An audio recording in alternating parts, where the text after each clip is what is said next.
सबको जय मसीह की। या मेरे प्रिय भाई बहन, आप लोग कैसे हैं? उम्मीद करती हूँ आप लोग बहुत अच्छे होंगे और परमेश्वर संभाल के रखे। तो मेरे प्रिय भाई बहन, जैसे परमेश्वर हमें दिन भर संभाल के रखे वैसे रात भर भी संभाल के रखे। और तो मैं एक प्यारा सा वचन लेके आई हूँ। समय हो रहा है 12:46, क्योंकि मेरा बाबू उठ गया था तो इसकी वजह से मुझे लेट हो गया वचन डालने में। तो हमारा आज का वचन मैं लेके आई हूँ। हम बाइबल से देखेंगे आज्ञा, 10 आज्ञा। परमेश्वर ने हमें क्या 10 आज्ञा दी हैं, तो हम वो आज्ञा देखेंगे। तो चलिए हम पर वचन की तरफ। निर्गमन 20 अध्याय का 11 से लेके हम 17 तक पढ़ेंगे। क्योंकि 6 दिन में यहोवा ने आकाश और पृथ्वी और समुद्र और जो कुछ उनमें है सबको बनाया और 7वें दिन विश्राम किया। इस कारण यहोवा ने विश्राम दिन को आशीष दी और उसे पवित्र ठहराया। तू अपने पिता और माता का आदर करना, जिससे जो देश तेरा यहोवा परमेश्वर यहोवा तुझे देता है उसमें तू बहुत दिन तक रहने पाए। हालेलुया।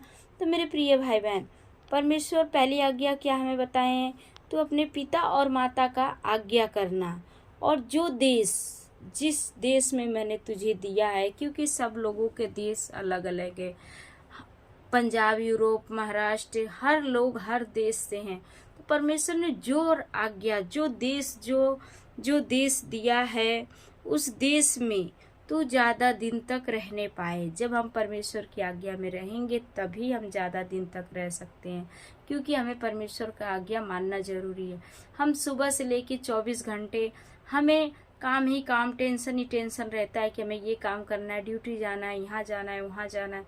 लेकिन मेरे प्रिय भाई बहन, उस सबको साइड में रख के पहले जो परमेश्वर ने आज्ञा दिया है पहले हमें वो करना है, फिर उसके बाद ही हमें कुछ करना है, और परमेश्वर का 24 घंटे नाम लेना है। तो चलिए, हमारा पहला आज्ञा हमने देख लिया है कि अपने माँ बाप की आज्ञा मानना, और जो देश परमेश्वर ने दिया है उसमें तो बहुत दिन तक रहने पाएगा। जब हम परमेश्वर की आज्ञा में रहेंगे तभी रहने पाएंगे, वरना परमेश्वर का आगमन बहुत नज़दीक है। क्योंकि जब मुसीबत आएगा तो परमेश्वर भी हमें नहीं बचाने आएंगे, जब तक हम परमेश्वर की आज्ञा का पालन नहीं करेंगे। तो मेरे प्रिय भाई बहन, हमें उल्लंघन नहीं करना है, पालन करना है। चलिए हम दूसरा वचन देखते हैं। तू खून न करना, तू बेविचार न करना, तू चोरी न करना, तू किसी की विरुद्ध झूठी शास्त्री न देना, यानी कि किसी के विरुद्ध झूठी सफाई यानी कि साथ न देना, न करना। तो किसी के घर का लालच न करना, तो किसी की स्त्री का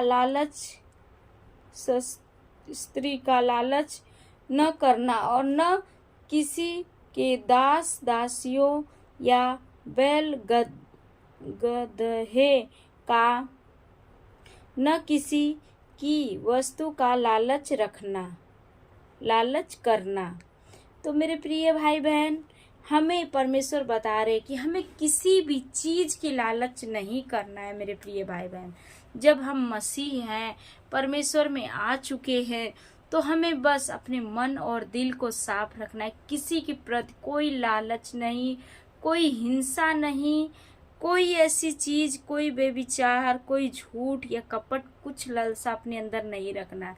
अगर हमें कुछ रखना ही है अपने अंदर, तो परमेश्वर की आज्ञा रखिए, परमेश्वर की आज्ञाओं पे चलिए, परमेश्वर का नाम रखिए और अपने परमेश्वर को याद करिए कि हे परमेश्वर, तेरे सिवा मेरा कोई नहीं है, बस तू ही है मेरा सहारा, और मेरे परिवार का, मेरे पूरे संसार का, सबका सहारा एक ही है, क्योंकि उसी ने हमें बनाया है। तो मेरे प्रिय भाई बहन, आप लोग ये सब प्लीज़ आप लोग मत करिए ये सब, क्योंकि ये सब चीज़ें हमारे अंदर भरी रहती है। किसी की प्रति लालसा रहती है, किसी की चीज़ देखते हैं तो कैसे के मुंह से निकल जाता है, काश ये चीज़ मेरे पास होता। तो मेरे प्रिय भाई बहन, ऐसा जब हम अपने मुंह से बोलते हैं तो वो परमेश्वर की द्वारा नहीं, शैतान को वो चीज पता होता है किस चीज की लालसा है, तो वो शैतान उस चीज पे हावी हो जाता है मेरे प्रिय भाई बहन। तो हमें ऐसा नहीं करना है, शैतान को अपने ऊपर हावी नहीं होने देना है। हमें अपने जो भी लालसा है, जो भी हमारे अंदर इच्छा है, सिर्फ अपने परमेश्वर से कहना है, और हमारे परमेश्वर ही हमारी इच्छाओं को पूरी करते हैं, क्योंकि बिना कहे बिना बताए हमारी मन की सारी बातों को जानते हैं। तो मेरे प्रिय भाई बहन, मैं उम्मीद करती हूँ कि ये वचन आप लोगों को जरूर समझ में आया होगा, और ये वचन पे आप लोग चलने वाले बने। परमेश्वर आप लोगों को आशीष दे और आप लोगों को बदल दे। तो मेरे प्रिय भाई बहन, आप लोग ये वचन ज़्यादा से ज़्यादा पढ़िए, और आप लोग देखिए और शेयर करिए, और आगे लोगों की भी आत्मा को बचाया जाए, वो लोग भी परमेश्वर की आज्ञा में चलें। तो सबको जय मसीह की। God bless you.